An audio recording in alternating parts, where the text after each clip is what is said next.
So welcome back, guys. Again, it's Shida Michael Kitsao. We're here for the jurisprudential episodes, and in today's episode, we're going to look at a High Court case. It is a 2010 case. The judgment was delivered in 2013. The case of VMK versus CUEA, Catholic University of East Africa, in the Industrial Court, now the Employment and Labor Relations Court, case number 1161 of 2010. So in this case, VMK, who is the claimant, was at all material times an employee of CUEA. So she was first taken in 2000 as a casual laborer, as a receptionist, so to speak, and she was earning around 7,000. Around the same time, 2 years earlier, there were two males who were taken in by CUEA also on the same role as receptionists, but they were on permanent and pensionable terms, and they were getting a basic salary plus other allowances, including being registered with NSSF and NHIF. But for the claimant, she was not under permanent and pensionable. She was just a casual laborer. Then she was only entitled to the basic salary without any allowances, minus NHIF and NSSF. Now, up until 2003, there was an advertisement for the same position, but now on PNP terms. So she did apply, and yeah, she was called for the interview, and she succeeded. Then she was invited. She was given the letter, but she was invited for a medical assessment. So the medical assessment included assessment for several conditions, but it did not include HIV.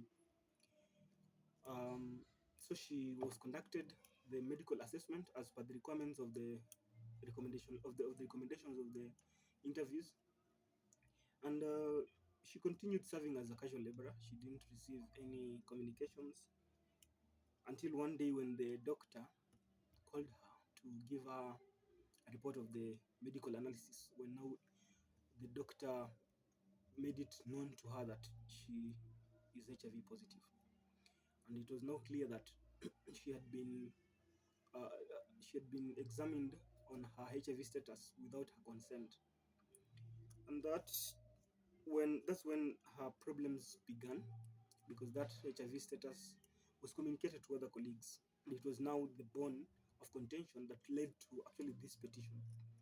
So she, because of that HIV status, she continued being a casual laborer. She was denied, though being qualified, she was denied the opportunity of being confirmed as PNP.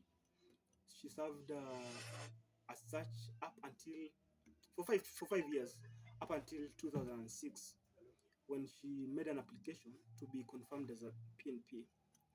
7 months later, now she received a communication from the HR that she will be given a 1 year contract with benefits that are consolidated to 21,600, 26,171 pay, and she was still not entitled to NSSF and NHIF.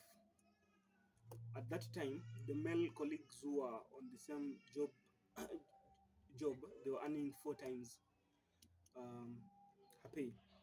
So she was given that 1 year contract from September 2007 to September to the end of August of 2008. Now, somewhere around 2008, she contracted pregnancy, early 2008, and by the time September comes of 2008, when the 1 year contract had ended, she was supposed to renew. She was on leave, on maternity leave, so the contract was not renewed immediately. So she had proceeded for a 3 months leave, maternity leave, but she was not entitled to any pay. It was without any pay.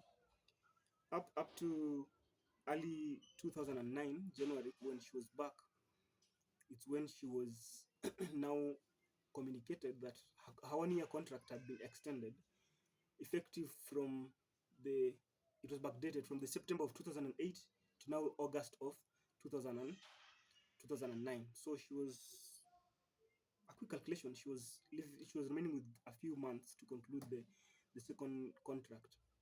So she enjoyed the same entitlement in terms of pay up until the September of 2009. The DVC, the Deputy Vice Chancellor of CUEA, communicated to her that now her contract will be 3 months. So she did the first 3 months up to December of 2009. Then in 2010 January, it was extended for another 3 months up until March. Now in March, there was a recommendation that she was given. The recommendation that letter that you're usually given during separation when your term has ended. She was given the recommendation letter, and thereafter her position was advertised as vacant, which she went ahead and again applied for, but she never received communication until when she filed this suit.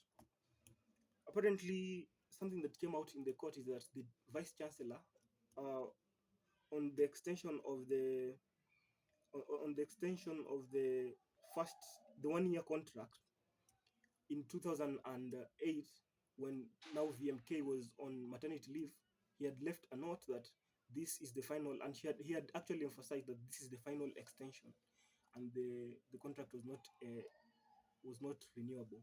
However, there was now the introduction of the second contract, which was a 3 months contract, contrary to that communication. So VMK approached the court, and she was claiming for discrimination in respect of recruitment, in that while the two male counterparts in the same position were recruited on permanent basis, she was on only on casual basis, and she was not enjoying the same treatment they were enjoying.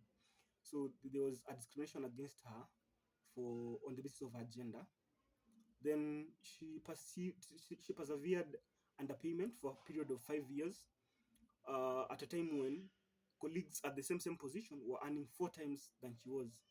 Then there was a discrimination for testing her without her consent. That's a breach of privacy and a breach of the right to human dignity under Article 28 and 27. Then the use of the consequential use of her HIV status to deny her employment on permanent and pensionable terms, and to deny her equal treatment as an employee with respect to remuneration. Then degrading and dehumanizing conduct by sharing her HIV status with colleagues and superiors at the workplace without her consent. Then, of course, there was discrimination on the basis of pregnancy by denying her maternity leave, a paid maternity leave for this matter, which is expressly provided for under Article 20, under Section 29 of the Employment Act. Then placing her on continuously and deliberately short contracts solely so that it's to frustrate her, and this was on the basis of her HIV status, which was to allow her, an easy termination.